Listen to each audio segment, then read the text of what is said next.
পুরো টুর্নামেন্ট জুড়ে লিওনেল মেসির গোল সংখ্যা ছিল ৮টি এবং অ্যাসিস্ট ছিল ৪টি। অর্থাৎ পুরো টুর্নামেন্ট জুড়ে মোট ১২টি গোলে প্রত্যক্ষভাবে লিওনেল মেসির অবদান ছিল।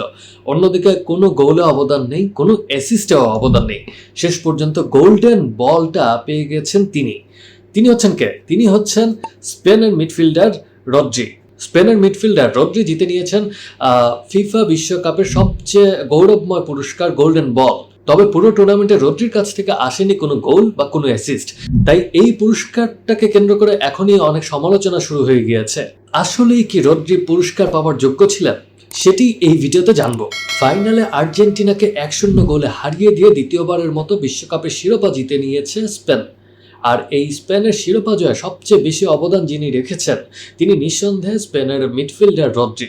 টুর্নামেন্ট জুড়ে স্পেনের মাঝমাঠের ভারসাম্য ধরে রাখা, বলের দখল ধরে রাখা এবং স্পেনের আক্রমণ ভাগ এবং রক্ষণের দায়িত্ব ভাগ মোটামুটি নিয়ন্ত্রণে ছিল কিন্তু এই রদ্রির কাঁধেই।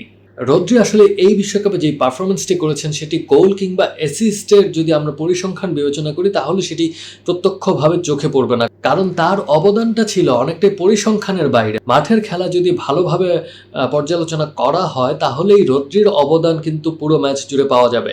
প্রতিটি ম্যাচেই বলের নিয়ন্ত্রণ ধরে রাখা, প্রতিপক্ষের আক্রমণটাকে ভেঙে দেয়া এবং আক্রমণ তৈরি করাতে কিন্তু রদ্রির যথেষ্ট অবদান ছিল। বলতে গেলে স্পেনের কোচ লুইস দে লা ফুয়েন্তের বিভিন্ন পরিকল্পনার মূল কেন্দ্রই ছিলেন রদ্রি। বিশ্বকাপে স্পেনের রক্ষণ ভাগ দারুণ খেলেছে। পুরো টুর্নামেন্ট জুড়ে তারা মাত্র একটি গোলই হজম করেছে এবং স্পেনের ডিফেন্স পর্যন্ত পৌঁছানোর আগে যিনি প্রধান রক্ষাকর্তা ছিলেন ডিফেন্স পর্যন্ত পৌঁছানোর আগে তিনি কিন্তু ছিলেন রদ্রি। মাঝ মাঠে রদ্রির উপস্থিতি স্পেনকে কিন্তু বাড়তি একটি নিরাপত্তা দিয়েছে তাদের রক্ষণ ভাগকে। একই সঙ্গে বিশ্বকাপের সবগুলো ম্যাচেও আক্রমণের ভিত্তিও কিন্তু তিনিই তৈরি করে দিয়েছেন এবং একই সঙ্গে পুরো বিশ্বকাপ জুড়ে স্পেনের আক্রমণে বেশ ভালো অবদানও কিন্তু রদ্রি রেখেছেন। পুরো টুর্নামেন্ট জুড়ে ৮টি ম্যাচ খেলে রদ্রি ৬৫০টিরও বেশি সফল পাস দিয়েছেন এবং এই পরিসংখ্যানটাই কিন্তু রদ্রির অবদান স্পেন দলে আমাদেরকে একটি স্পষ্ট ধারণা দিয়ে থাকে। কিলিয়ান এমবাপ্পে ইংল্যান্ডের বিরুদ্ধে ২টি গোল করার কারণে কিন্তু 10টি গোল নিয়ে গোল্ডেন বুট জিতে নিয়েছিলেন। তাই লিওনেল মেসির কাছে একটি সুযোগ বাকি ছিল গোল্ডেন বলটা জিতে নেওয়ার, কিন্তু রদ্রি হয়তোবা স্পেন বিশ্বকাপ জিতে নেওয়ার কারণে তার অবদানের স্বীকৃতি স্বরূপ পেয়ে গেলেন এই গোল্ডেন বল। এটি কিন্তু এর সাথে এটাও প্রমাণ করলো যে সবসময় গোলের খেলা ফুটবল সবসময় গোল দিয়ে বিবেচনা করা হয় না। মাঠে কিন্তু বাদবাকি যেই প্লেয়ার থাকেন তাদেরও কিন্তু উপস্থিতি থাকে এবং সেটিতে অবদান রাখাটাও খুব গুরুত্বপূর্ণ দলের জয়।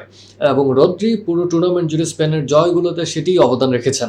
এবার মেসির সাথে অন্য একটা বিষয় কম্পেয়ার করতে চাই। রদ্রির পুরো টুর্নামেন্টে রদ্রি কিন্তু ৯৩.২২% পাস সফল দিয়েছেন, ডিস্ট্রিবিউট করেছেন বল তার সতীর্থদের মাঝে। অন্যদিকে লিওনেল মেসি সফল পাস দিয়েছেন 81.43%। এর মাধ্যমে আমরা এটিও বুঝতে পারি যে রদ্রি পাস দেওয়ার ক্ষেত্রে কতটুকু সফল ছিলেন মাঠ জুড়ে। সাথে থাকার জন্য ধন্যবাদ সবাইকে।